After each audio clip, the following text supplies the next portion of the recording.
everybody, welcome back to my channel. This is Jenny and welcome to the Ver Travels. So currently it is now November and it is autumn time. And so for today, I went to Kyoto City with a friend visiting from the Philippines. And I wanted to show you guys how it is in Kyoto right now, especially during the autumn or fall season. There are a lot of things that have changed here. I know that I've made a couple of videos ago, but this is the most updated vlog that we have. So if you want to check out a day or an itinerary or a day trip in Kyoto, then keep on watching. Good morning.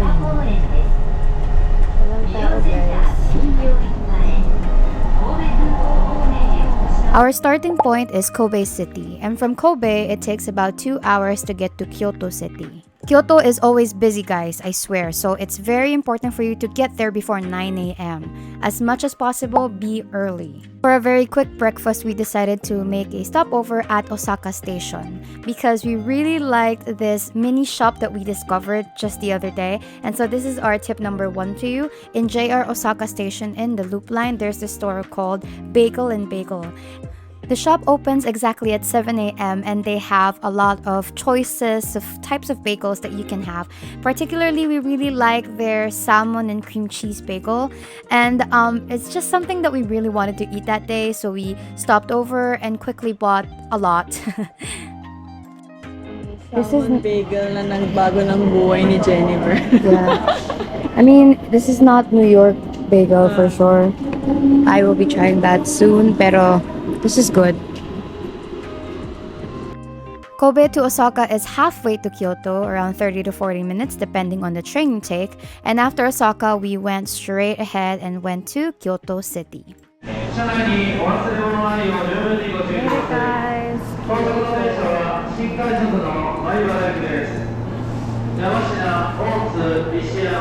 Tip number 2, transportation-wise, if you are going to explore Kansai within 3 days, I suggest you guys get the JR Kansai Mini Pass. This gives you unlimited train rides, rapid or local, in any JR line in Kansai area.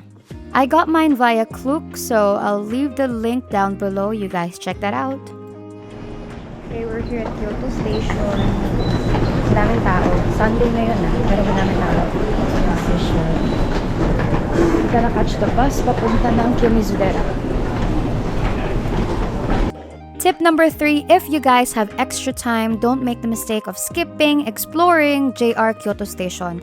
This is huge, guys, and they have a lot of shops and restaurants and a good observatory deck where you can see Kyoto Tower. It's just pretty amazing. So if you have extra time, please explore the area. Parang mas malamig dito. Oh. May heat tech naman ako. But I should have worn the pink fluffy one. Akala ko kasi hindi ganun kalamig. But anyway, we will survive. Once you get out of JR Kyoto Station, you'll have a beautiful view of Kyoto Tower. And the most disappointing view of all is the line for the buses. That's right. This is why if you're going to explore Kyoto as a day trip, you have to arrive early because the buses really are a bit slow, there's traffic, and there's a lot of people that uses it. So definitely, guys, be on time, be very, very early.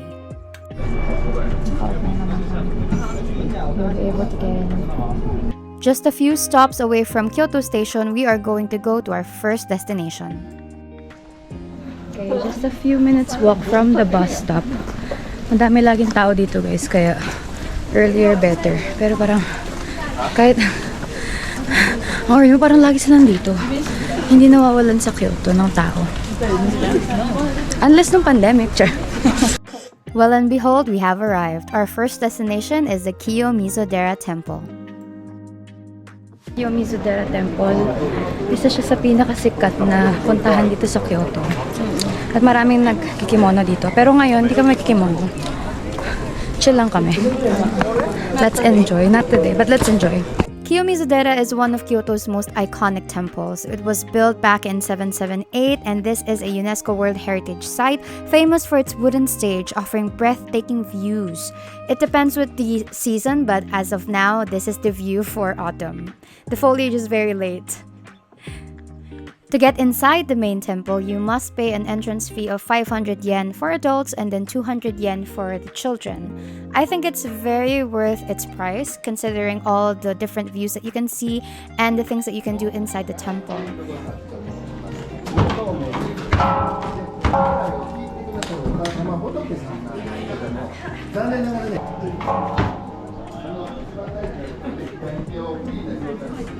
Ito yung binili ko. Yung wealth. It's a good thing that we did arrive before 9 a.m. because a little while later, there was a lot of tourists that came, like a tourist bus, and it just became too crowded. But we were able to take some good pictures and see the view before that happened, so that's pretty good. Can we use stamp? Of course. Yeah. Oh, go! Stamp ka! Hello! Mga high school students kanina, and they're from Kyoto. Tapos ayun, meron silang school activity, nagvo-volunteer sila sa Kyoto, Kiyomizu-dera Shrine. Nagpaalam kami to video and post, don't worry, they said it's fine, so it's okay.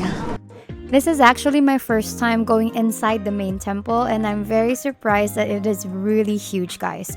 There are even different restaurants that you can stay in and eat in for some snacks, some soba, and just enjoy the quiet breeze of the environment here. So I definitely recommend that you go here and enjoy a peaceful morning.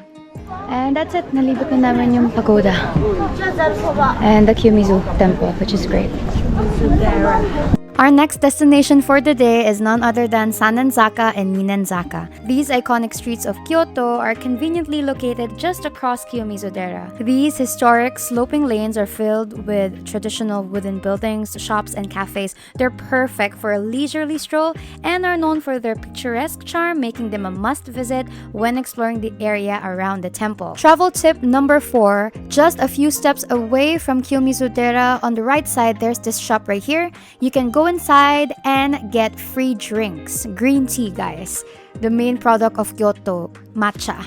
And you can also get free tastes of the snacks that they're selling. So if you want some souvenir, you can taste anything you like here and then decide what to buy. Honestly, they were all very amazing, guys. Different snacks, different options. So I really suggest for you to come and visit this shop and look around Sanen-zaka and Nanaya. There are other shops that also offers free tasting of snacks. Hoho. So medyo nakarami kami, tapos walang bibilin mga gamit. Sige, pa tayo ganun. Guys, that was really good. But we ended up not buying anything yet. We might go back mamaya. Another random reminder, guys, as you can see, the streets here gets pretty packed, so please don't bring any kid strollers like this or you will definitely struggle. Walk down towards Nanaya from Sanen-zaka and you'll witness the Yasaka Pagoda. This is a famous pagoda, guys, and many photographers go to this area to take a picture of it. I'm pretty sure you've seen it somewhere online, and it's really amazing when you see it in person. Okay, tapos na kami sa temples and stuff. We're gonna grab lunch. One thing I do really advise everybody is to not stick at the usual places to eat in Kyoto. Get lost, explore the area, especially the hidden alleys. I think that you'll find it interesting, the architecture of Kyoto, the old streets of how it was preserved, and you also get to discover other local restaurants that are very top-notch. Walkable street. Bit ko ito. Let's go Kyoto. After lunch, we decided to go to Nanaya. This is a popular ice cream shop here in Kyoto because of their matcha flavors. That's right, this is the shop where you can select the level of matcha that you want to try. And since we are in Kyoto, what else to do but to eat a lot of matcha? You can choose from levels 1 to 7, and I decided to get 4 and 6 because I palpitate from too much caffeine, so I might not be able to take the 7. In the end, it was a good decision because the number 6 was already too strong for me, so I would say number 4 is just the right amount of matcha. Go Kyoto! After that, we spent our afternoon at central Kyoto, wherein we explored the city center with different shops, restaurants, cafes, and also we took the bus to go around and just explore the other part of the city, as well as other attractions such as Nijijo or Niji Castle. That's something you can opt to go to as well, and you can get lost all afternoon doing these things in central Kyoto. And that is it for our day trip in Kyoto. There are other places as well that we weren't able to go to. I'll list them down below. You can decide on switching these things to other things in our itinerary. It's up to you. The important thing is enjoy your day trip in Kyoto. I'll see you guys in the next vlog. Bye!